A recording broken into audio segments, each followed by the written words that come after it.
Question 1. In what ways does your media product use, develop, or challenge forms and conventions of real media products? A convention is a way in which something is usually done. It is important for your media product to display numerous different aspects in order to widen the target audience, keeping them still interested in the music video throughout. My music video does match some basic conventions, such as the use of slow motion narrative to convey a story-like feel, and lip syncing that is also portrayed in mainstream hip-hop music videos. One generic convention of hip-hop music videos that has resulted in controversy is a representation of women and how they are exploited to portray an inferiority complex to the main male artist. This links directly to Laura Mulvey's male gaze theory, which stated that the idea that the female body was heavily objectified, as shown in 50 Cent's Candy Shop music video that showcases an over-sexualization of women. However, I chose to stay away from this generic hip-hop convention as I wanted to concentrate solely on the narrative storyline I wanted to portray. I was inspired to use this visual narrative method by artists such as Tupac, Dear Mama music video, and Kendrick Lamar that use little dialogue but portray a story for the audience to decide what is going on. I feel like this method would keep the audience gripped, as these music videos that are based on a story make the audience watch it back a few times, then decide what is actually going on. One hip-hop group that challenges stereotypical conventions of most hip-hop videos was Koi Child in their music video 159. Without live instrumentation, hip-hop artists are constantly challenged to entertain. Hip-hop artists are constantly portraying a feel for sexualization of women or the flashy appearance and materials they have, but Koi Child go totally against the grain of this classic stereotype, as there has been a sudden rise in instrumental-based hip-hop. Koi Child, an Australian hip-hop group, raps alongside an army of horns and strings, which also widens their target audience, as that jazz theme is also integrated in their upbeat persona they are trying to portray. I believe the popularity of artists going against normal conventions of their genre of video has been increased in the modern era as a result of the advancement of technology and specifically Web 2.0. This has given the chance for artists to be more free with what message they are portraying without any real boundaries. In Kendrick Lamar's Cartoons and Cereal music video, this video does showcase an abstract idea with the use of the cartoons feel that give a nostalgic feel of the song. I believe Kendrick does this to portray that he always remembers his childhood when he actually used to watch these cartoons and dream about being a rapper. My artist choice, Joey Badass, produced a clean version in order to maximise the potential of the song when producing it. As if Joey only produced an explicit version, he wouldn't have been able to publish his song on TV channels during the day, so creating a clean version gives him access to promoting his song at all times. This also widens the target audience on a wider scale, as this could also target teenagers under the age of 18 that also share the same struggles as outlined in the lyrics by Joey. Question 2. How effective is the combination of your main product and ancillary text? For artists worldwide, advertisement is a crucial tool used by artists in order to promote their product and even keep interacted to their target audience. The advertisement on Web 2.0 has gained the opportunity for even small independent artists that aren't well known to promote their product on social media for free. In today's music landscape, an artist who has a loyal fan base has all the power. Just look at J. Cole, who sold 1 million records with no hit singles or major label promotion by having a dedicated fan base. My artist, Joey Badass, has had many opportunities to sign for one of the big three. However, with the creative control staying as an independent artist he has and the cheap promotion through social media, there's no need for him to change. Joey tweeted the control advantage being independent is for him. He said, Joey Badass sold 57,000 albums in the first week, independently as a 20-year-old. $10 an album, 85% of the shares, do the maths. 57,000 copies times 10 equals 570,000. 85% of that figure is 484,000. If those numbers are right, Joey Badass made $500,000 in 1 week. Minus half of that to pay for lawyers, managers, and you're looking at 250,000 in 1 week for a 20-year-old. You can see why he's staying independent, right? However, all of this wouldn't be possible without the advancement of social media that has helped him promote his music. I chose a very independent route in best promoting my media product, as I didn't have the money or target audience to create a website like some artists such as Justin Bieber. I chose to create a poster. I thought creating a poster would be a great tool in promoting my product. They aren't used that much in the music industry, but billboards are placed throughout major cities with certain advertisement of new movies coming out, and they always draw your attention to them straight away. Posters create and build up anticipation for the audience. Company Apple do the same, displaying posters all around major cities and on buses in London before they're about to release a new product to create excitement and keep people aware of release dates. My poster created features an idea to best portray the convention of a hip-hop theme, of graffiti and artistic feel of creativity of it. This graffiti theme I went for portrayed the hip-hop feel as I gained inspiration from artists. To Me I'm Killing front cover had displayed that showcases a graffiti feel without the need for an edit of title that makes the look more natural. I also added reviews from well-respected companies such as Complex that could help alter someone's view and convince them to listen.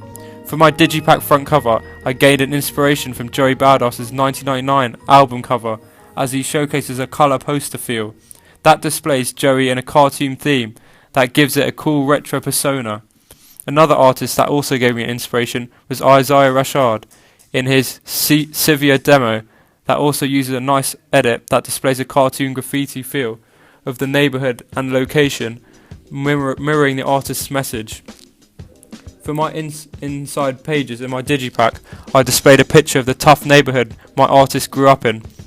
This sticks to the theme of the song and displays a ghetto style that matches Joey Badass's childhood before he got out of those areas and made it big.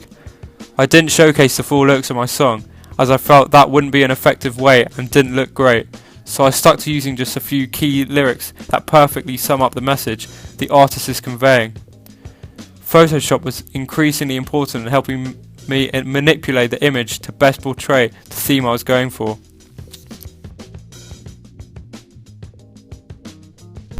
Question 3. What have you learned from your audience feedback? To prepare for my music video, I specified and narrowed down my target audience to just hip-hop fans. I asked them what they would expect to see in hip-hop music videos. Elliot, what aspects do you usually see in a hip-hop music video? Lip syncing in an urban environment. I got dreams of arenas and breaking brackets, tennis rackets while I'm cracking the Serena. Zane, what do you usually associate hip-hop music videos to look like? Well, it's got for me, it's got to be urban, a narrative story-like feel. It's got to be like urban on the streets, like I said.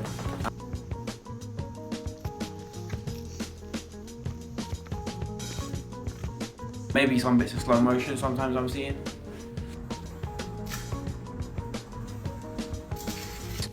They both appeared to identify the generic aspects that usually is conveyed, such as lip syncing and set in an urban location. One aspect that was demanded by most audiences was a narrative story-like feel, as most people thought that just displaying my central character lip syncing and rapping was used throughout most. I did want to include this in some stages of my production, however I chose to also include a story-like feel to keep my audience interested throughout the video. I then asked 2 other people to watch my music video and tell me what they enjoyed about it. The video had a very much like 90s hip-hop film feel to it, such as like Biggie Smalls, Big Papa and Tupac's Dear Mama. Like they were both very similar in the way that they were both filmed, and like the colours of the video were kind of darky brownish, kind of very similar to the video. And also the editing made it also emphasise it. Well, I enjoyed your music video for a number of reasons. Firstly, like I enjoyed the location where it's set. It had like a really urban feel to it, and I feel like that really emphasised the video in a street kind of way. And also, I like lip syncing. I thought the actor in it did it very well, but it also helps because it was very clean cut, and the shots were cut quickly as well. Like the ghetto type of music video is quite enjoyable. Like Joey Badass is quite similar to rappers like A$AP Rocky, and I got that kind of hood vibe from it, which was quite enjoyable. The graffiti was all quite good. It did remind me of Joey Badass quite a lot, so yeah. After watching some of my music video, feedback said that they found that there was controversial aspects that said that it would have been hard to show some themes that only people over the age of 18 would be able to watch. Using this information, I added the parental advisory explicit content logo on my digipack. However, most enjoyed the urban location feel and the theme of graffiti that really does convey the central character's role. Question 4. How did you use media technologies in the construction and research, planning and evaluation stages? There was many different uses of advanced technology that helped me through the research, planning and construction of my final media product.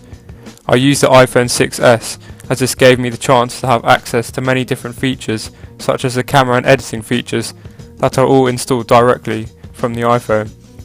An iPhone is a well-known product of convergence as it displays multiple different aspects on one device. This also helped me keep my budget low. I also used a tripod that helped me stabilise the shots and keep them still and well framed to stop my shots from destabilising and making it unbalanced. However, I only used a tripod to film the lip syncing, as this was very important in keeping the camera still and mirror the words of the lyrics in the song. I also added a fisheye lens on top of my iPhone camera that gave it a fuzzy look that matches my urban theme I was going for. I used Final Cut Pro for the construction of my music video, as it gave me the opportunity to simply cut clips, add titles, and use different filters that helped me get that ghetto theme I was going for. Photoshop was vital in helping me edit my pictures for my digipack. For my poster I used Photoshop to use the filter of a poster cartoon feel that totally emphasises the look I'm going for. I found this relatively easy as it was self-explanatory to edit the filters and help manipulate the image. InDesign I felt useful once I understood it. I felt the adding of text and placing of the size of the image difficult at the start as a sheer complex of the sizes of the CD cover.